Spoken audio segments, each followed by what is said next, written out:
Bollard project sa NAIA na nagkakahalaga ng 8 milyong piso. Mahuna, palpak, at pang-display nga lang ba? Substandard materials, corrupt government officials, corrupt contractors, only in the Philippines. Paano naging Bollard dyan? Tornilyo lang ang ibinaon. Hindi naman yung mismong bakal. Tawag dyan, bakod lang. Ang dami na dami sa mga pangurakot ng gobyerno. Totoong nagkamali ang driver. Pero kung ibinaon ng maayos yan, edi sana kahit nagkamali ang driver, walang namatay, walang masugatan. Good job, engineer at contractor. Malaking pera ang nakuha nyo. Grabe yung Bollard, napakababaw ng pagkakabaon. Kahit bike lang bumangga dyan, tutumbayhan. Paano ang isang bagay na ginawa para protektahan ng isang tao sa aksidente na nagkakahalaga ng milyong-milyong presyo ay hindi nagawa ang silbi nito? Malakas nga lang ba talaga ang impact ng sasakyan dahilan para masira ang Bollard o sadyang tinipid ang materyales para maibulsa ang pondo? Baka Pinas yan. Yan ang ating pag-uusapan sa video na to. Dalawa ang patay kabilang na ang isang 5 taong gulang matapos salpukin ng isang sports utility vehicle ang entrada ng departure area ng Ninoy Aquino International Airport Terminal 1 nitong nakaraang linggo. Sa paunang investigasyon ay imbis na preno, gas pedal ang naapakahan ng driver ng SUV. Okay, ayokong pag-usapan yung mga namatay because ayokong isipin ng mga tao, especially ng mga naulilang pamilya na ginagatasan pa natin yung nangyaring pagkawala ng kamag-anak nila. Yes, totoo, mahilig tayo manggatas, aminado naman tayo dyan, pero this thing is different, this story is different. So this video will only focus on that fucking substandard Bollard, yung putang inang Bollard na yan. Kaya sa pamilya ng biktima, nakikiramay po ako. Hindi ko alam kung anong pwede kong sabihin para at least to ease the pain. Kinalulungkot ko po yung nangyari sa mga mahal nyo sa buhay. Nakikiramay po ako. And again, balik tayo dito sa punyetang Bollard na to. Sa mga hindi nakakaalam mga kaibigan, yung punyetang Bollard na yan, no? Yung project na Bollard na yan ay nagkakahalaga ng 8 milyong piso. At kung makikita nyo, matapos salpukin ng SUV yung Bollard, putang inatanggal eh. Hindi man lang nabaluktot, or nabasag, or naugaman lang. Hindi, tanggal talaga. We are expecting na pag ang isang Bollard ay binangga ng isang sasakyan, mapa-SUV man yan o trailer truck, ang ini-expect natin na masisira is yung truck, yung bumper ng truck. Diba? Kasi yun ang trabaho ng Bollard eh. Yun ang purpose, kumbaga, ng Bollard. Ganon dapat katibay ang isang Bollard. Pero kung makikita nyo, putain na natanggal eh. Eh paanong hindi matatanggal? Napakababaw ng pagkakalubog. Dapat dyan maganda yung pagkakalubog eh. Eh putang ina, isang dangkal yata yung pagkakalubog eh. Dapat dyan nakalubog ng ayos. Putang ina, nakatornilyo nga lang yata yan eh. Parang yung nagkabit yan, siguro putang ina, uwing-uwi na yun. Kaya pinatong na lang basta-basta eh. Putang ina, ano kaya iniisip ng kontraktor niya? Siguro iniisip nun, Okay na yan, kahit putyo-putyo, kahit substandard, kasi sino ba naman tanang driver ang babangga dyan? ayun, dalawa ang patay dahil sa katangahan mo kung sino ka mang may hawak niyang project na yan. Trabaho mo yan eh. Trabaho mong isecure kung safe ba yan. Kung nagawa ba yan ng tama. I am not saying na binulsa ng contractor o kung sino man yung mga taong may kinalaman sa project na to, yung budget. Hindi ko sinasabing binulsa nyo. Okay? Pero hindi may iwasan ng mga tao na isipin na binulsa nyo yung bondo dahil nakita nyo yung itsura. 8 million tapos ganyan. Napakahuna. Anong ginamit nyo simento dyan? Cornstarch? Harina? O kinina? Kasi naiintindihan ko yung driver eh. Wala eh, aksidente eh. Hindi niya sinasadya. Okay?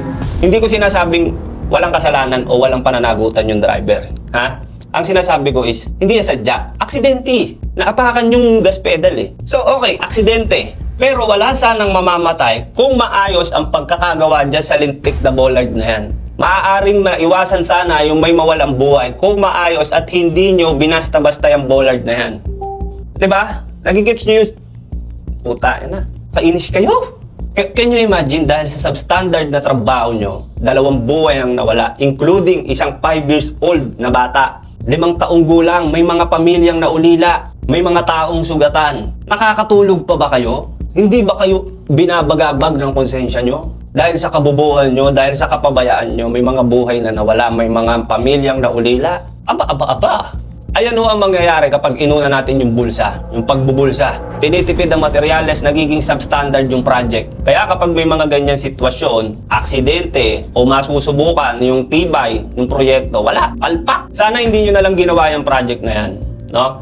For sure kasi nung ginagawa niya, may mga taong naabala pa dyan sa airport. Kung hindi nyo rin lang pala gagawin ng maayos, gagawing standard, sana binulsan nyo na lang diretso yung budget. Wala pa sana kayong naabalang tao. Hindi pa sana kami ngayon nagkaroon ng kung maayos sana yung bollard na yan. Sana diniretso nyo na lang bulsa. Oo, mas okay na yun. Para wala kayong maabala. Diba? Wala yung pagkakaiba dun sa mga kalsada, sige ng bakbak, nananahimik na buo, babakbakin. Isasarado ang kalsada, matatraffic, maaabala ang mga tao. Titipirin nyo sa materyales para mas malaki yung maibulsa nyo. Ang mangyayari is substandard yung project. Ilang buwan lang ginamit, sira na naman. Isasara na naman si kalsada, babakbakin na naman, matatraffic, maaabala na naman ng mga tao. Putang ina nyo, ibulsa nyo na diretso. Ganon din naman, hindi na kayo makakaabala. Pag nakaw na lang kayo, huwag nyo na kaming abalahin. Kung ganyan lang din naman ang gagawin yung trabaho. Diba? Mapapahamak lang lalo yung mga tao. Kita nyo yung ginawa nyong tulay sa Cagayan. Cagayan ba yun? Yung bumagsak? Kontik nang may mga mamatay na tao. May mga sugatan ng mga tao. Anak ng tokwa. Nakawin nyo na lang, bulsa nyo na diretso. Hindi ba kayo kinakatok ng konsensya nyo sa gabi?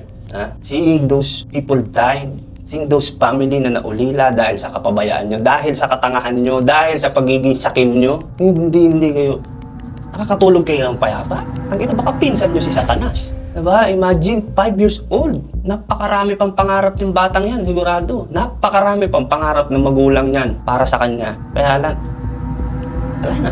Bulsa kayo ng bulsa eh. Kanto ko. Again, yes, I know, aksidente, walang may gusto. Walang dapat sisihin. Okay? Pero, hindi ko maiwasang maisip na wala sanang mamamatay kung maayos yung pagkakagawa doon sa proyekto. Nakapagsalba sana ng buhay yun dahil yun ang purpose ng putang inang bollard na yun. Magsalba ng buhay. Protektahan ang mga tao. Kaso wala eh. Inuunan yung bulsa. Tangin ng bulsa ng bulsa. Karamahin kayo niyan. Maniwala kayo. Ako naniniwala ako sa karma. Hindi man sa inyo, pero sa pamilya nyo mangyayari yan. Oo. Akala nyo lahat ng ginagawa natin dito sa mundong ibabaw may kapalit yan. Tandaan nyo yan. Kung hindi kayo natatakot na tumama sa inyo ang karma, sa pamilya nyo tatama. Maniwala kayo sa akin. Kailangan maimbestigahan to. No? So, parang pinaiimbestigahan na ni President Marcos. So, kailangan may managot. Kailangan may magbayad dyan sa kapabayaan na yan. Aantayin namin yan, BBM. O sino mang, dapat dyan may managot. Patuwa-tuwa naman sa iyo ang bayan. Oh, what's up sa inyo mga kabarangay? No? Konting paalala lang, ha? Malapit na Mayo 12. Malapit na eleksyon. Malapit na botohan. Ha? Meron lang akong isang pakiusap. Baka lang po pwede naman, no? Sa Mayo 12, pag-isipan mo kung sino yung iboboto mo, ha? Gamitin mo tong utak mo. Maging matalino ka sa Mayo 12. Kahit yung araw lang na yon, kung hindi mo kaya maging matalino everyday, kahit yung araw lang na yon, ha? Bumoto ka ng tama. 6 years yan.